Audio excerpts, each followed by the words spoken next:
Your stories don't define you.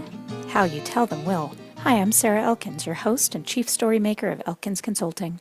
We share stories for many reasons, to persuade, to entertain, to connect. What we sometimes forget is the impact of the stories we tell ourselves. Whether you're sharing personal stories or business stories, how you share them makes a difference in how you remember them and in how you're perceived by the people you're interacting with. When you figure out which stories to share, difficult bosses and coworkers, successes, failures, the next step is to develop how you share them. Have you figured out your patterns, your roles in those successes, the discomfort, and your challenges? In this series, you'll hear stories that will resonate with you. You'll nod your head in understanding, and then we'll dig into the lessons from each of those. How many times have you been sharing a story only to be interrupted by a person eager to share his own? When I'm working with clients on communication skills, I remind them to listen for understanding, not to respond. But during this podcast, I'm asking you to listen and consider your own related stories, to listen and consider which stories in your life might have impacted you in a similar way. It was my first day of my first real job out of college. My paid internship in Washington, D.C. had ended, and I spent the summer playing with my sister and a roommate. I was waiting tables and hosting at a couple of restaurants. When my sister moved back home to Colorado, my roommate convinced me to join a temp agency. And shortly after my first placement, the company offered me a job.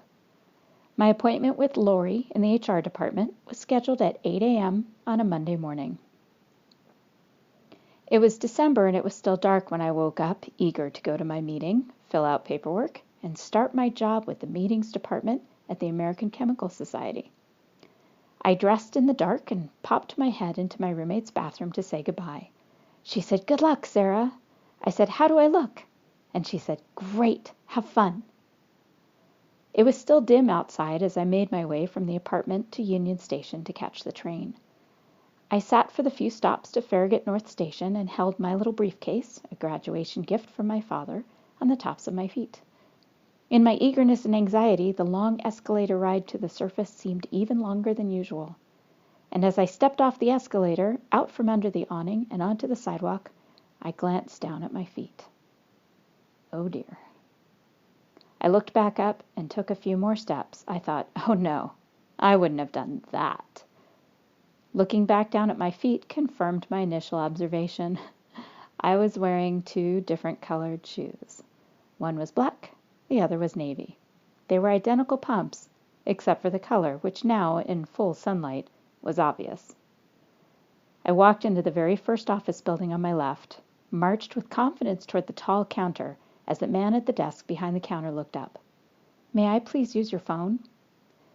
"No, ma'am, this is not a public phone." "Please? It's kind of an emergency. I'm going to be late for my first day of a new job, and I need to call and let them know. Please?"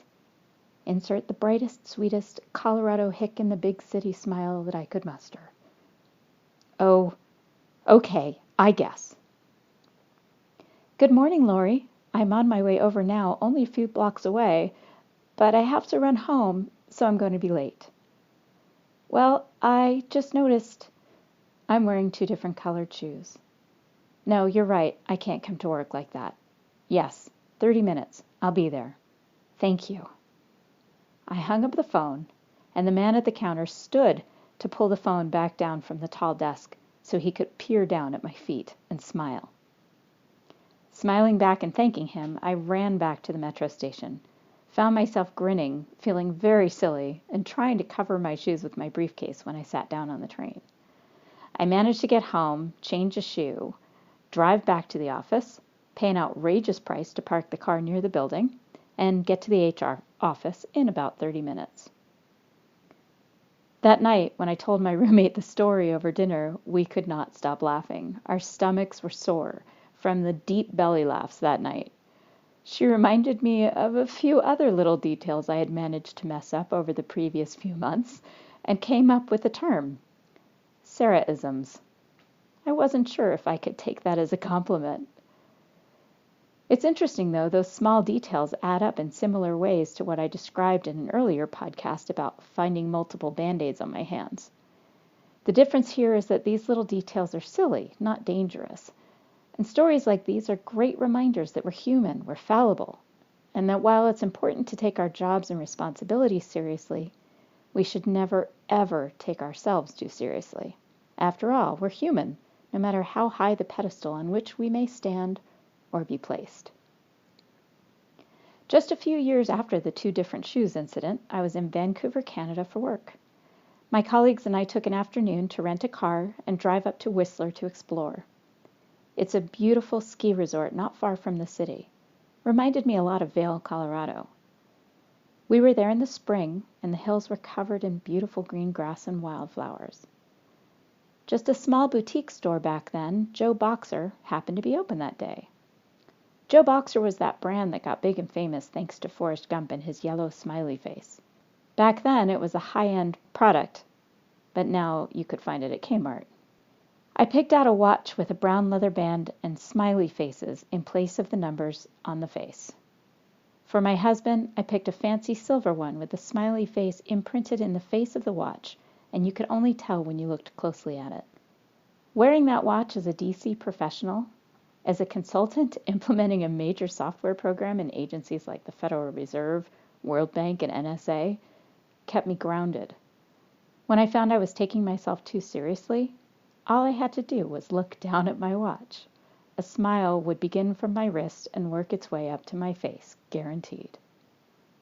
DC has far too many people who take themselves far too seriously. They didn't need one more. Do you have cues to help remind you not to take yourself too seriously? Postscript. Almost every day after that, when I took the metro and passed the office building, the man at the counter waited by the door to smile, wave, and say hello to me. It's kind of nice to know my little mishap positively changed the flow of the day for someone else for a while. When we take ourselves too seriously, we miss opportunities to connect, opportunities to improve our communities simply by being there in a positive way with the people around us. Thank you for listening to Your Stories Don't Define You, How You Share Them Will. Please visit my website for more podcast episodes, blog posts, and information about how I can help you develop and share your stories at elkinsconsulting.com.